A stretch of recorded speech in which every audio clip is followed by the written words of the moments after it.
कान्हा की मस्ती भरी कहानियों में शुरुआत करते हैं उस दिन से जब भगवान विष्णु जी ने इस पृथ्वी पर अवतार लेने की सूचना दी। क्यों इसकी जरूरत महसूस हुई, चलिए सुनते हैं आज विष्णु अवतार कृष्ण। बहुत बहुत समय पहले की बात है। उस समय पृथ्वी पर राजाओं का राज होता था।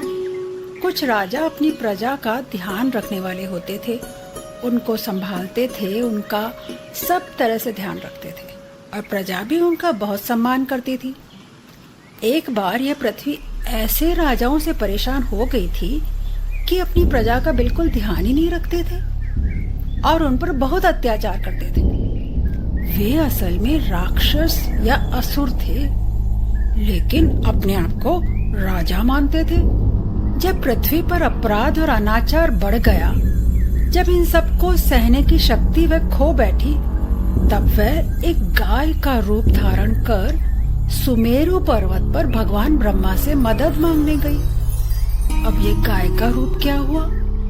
तो लोक कहानियों के अनुसार समय आने पर धर्म बैल के रूप में तथा पृथ्वी गाय के रूप में अवतरण मतलब अपना रूप धारण कर लेते हैं।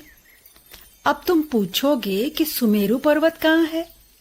तो वो है आज के कजाकिस्तान, रूस, मंगोलिया और चीन देशों के बीच की जगह पर इलाव्रत के बीच में।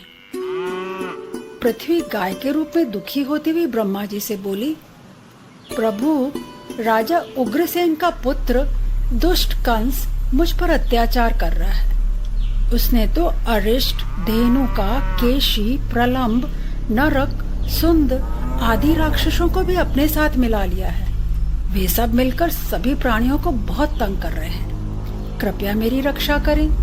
भगवान ब्रह्मा ने पृथ्वी की प्रार्थना सुनी और भगवान विष्णु से फरियाद की।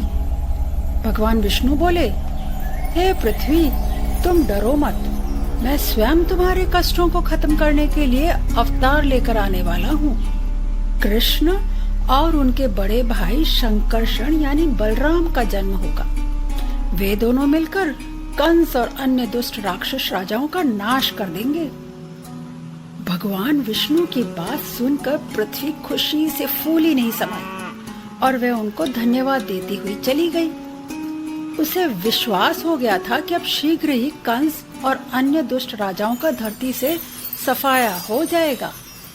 पता है, उस युग के असुर योद्धाओं का अंत नहीं होता तो धरती पर शक्ति मतलब पावर का असंतुलन, इम्बैलेंस हो जाता।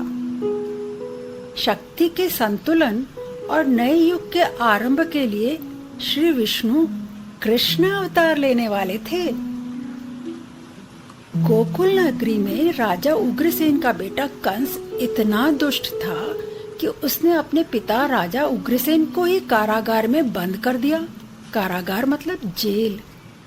वह कहता था कि इस नगर का राजा मैं ही हूँ, मेरी आज्ञा के बिना कुछ भी नहीं हो सकता। कंस के भय के चलते पूरे नगर के लोग कभी कुछ बोल ही नहीं सकते थे। कंस की एक चचेरी बहन भी थी जिसका नाम था देवकी, जो कि कंस के पिता के छोटे भाई देवक की बेटी थी। कंस देवकी से बहुत लाड करता था। उसने तय किया कि देवकी का विवाह वो बेहद धूमधाम से करेगा। देवकी का विवाह शूरसेन के पुत्र वासुदेव से हुआ।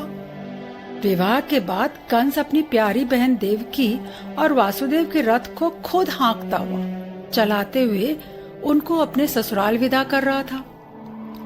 तभी उसे एक आकाशवाणी सुनाई दी। आकाशवाणी आसमान से एक आवाज आई, हे मूर्ख कंस, हे कंस, क्या तू जानता भी है तू किसका रथ हाँक रहा है? जिस बहन को तू ससुराल भेज रहा है उसी की 8वीं संतान तेरा काल होगी। वासुदेव और देवकी की 8वीं संतान के हाथों तेरा वध होगा। यह सुनते ही कंस ने झट से रथ को रोका।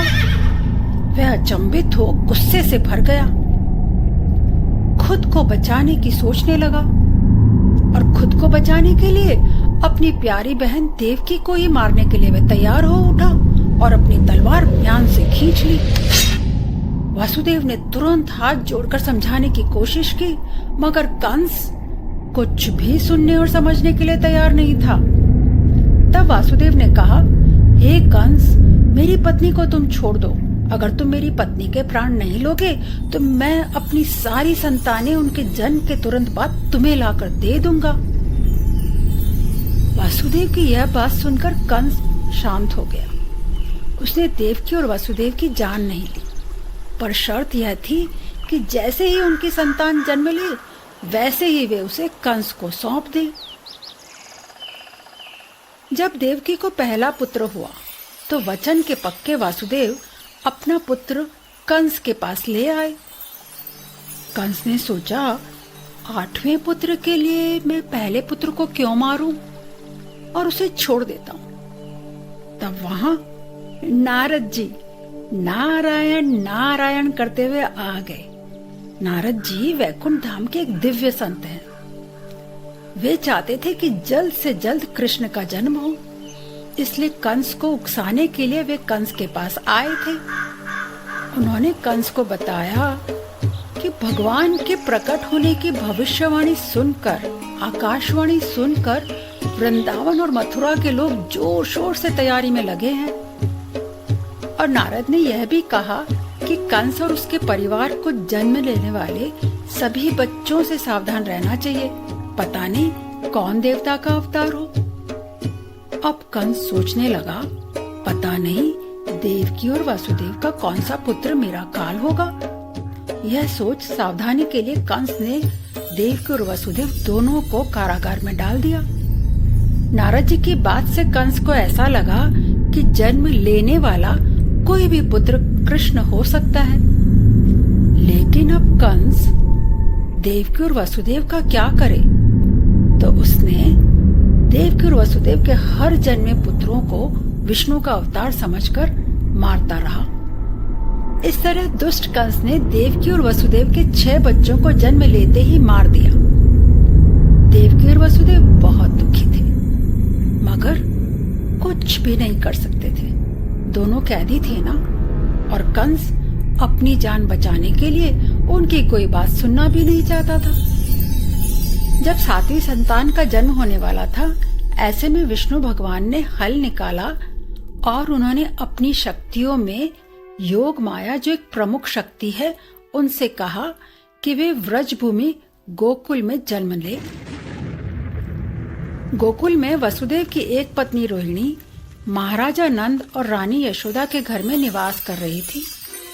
कंस के अत्याचारों के कारण रोहिणी और अन्य यदुवंशी सारे देश में बिखर गए थे। कुछ तो पर्वत की गुफाओं में रह रहे थे छुपकर। भगवान विष्णु ने योग माया की मदद से देवकी और वसुदेव के 7वें पुत्र को रोहिणी की कोख में भेज दिया। देवकी की 7वीं संतान को उसकी कोख में ही मरा हुआ समझा गया, लेकिन हमें तो पता है ना कि वास्तव में तो 7वीं संतान सुरक्षित सेफ हो गई थी। इस तरह वह दुष्ट कंस के हाथों मारे जाने से बच गया। 7वें पुत्र का नाम संकर्षण यानी बलराम रखा गया। फिर भगवान ने योग माया से कहा कि मैं अब अपनी सभी शक्तियों के साथ देवकी की 8वीं संतान बनकर आने वाला हूँ। उस समय तुम वृंदावन में नंद और यशोदा की पुत्री के रूप में जन्म लेना। देवकी और वसुदेव को अपनी 8वीं संतान की प्रतीक्षा थी। इस समय देवकी के चेहरे पर बहुत दिव्य तेज था। उसके चेहरे की सुंदरता अद्भुत थी। सभी देवता अत्यंत खुश थे कि भगवान गाय रूपी पृथ्वी को दिया हुआ अपना वचन पूरा करने वाले हैं। लेकिन कारागृह में देवकी और वसुदेव को चिंता सता रही थी कि जन्म लेते ही कंस उनके 8वें पुत्र का भी वध कर देगा। देवकी अपने भाई कंस से बहुत डरी हुई थी।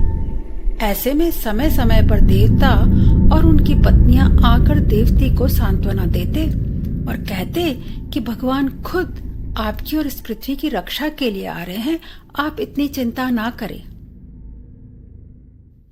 तो ये थी हमारी आज की कहानी। कैसे हुआ कान्हा का जन्म? क्या कंस उनको जन्म लेते ही मार पाया? कौन से चमत्कार से कृष्ण सुरक्षित हो पाए?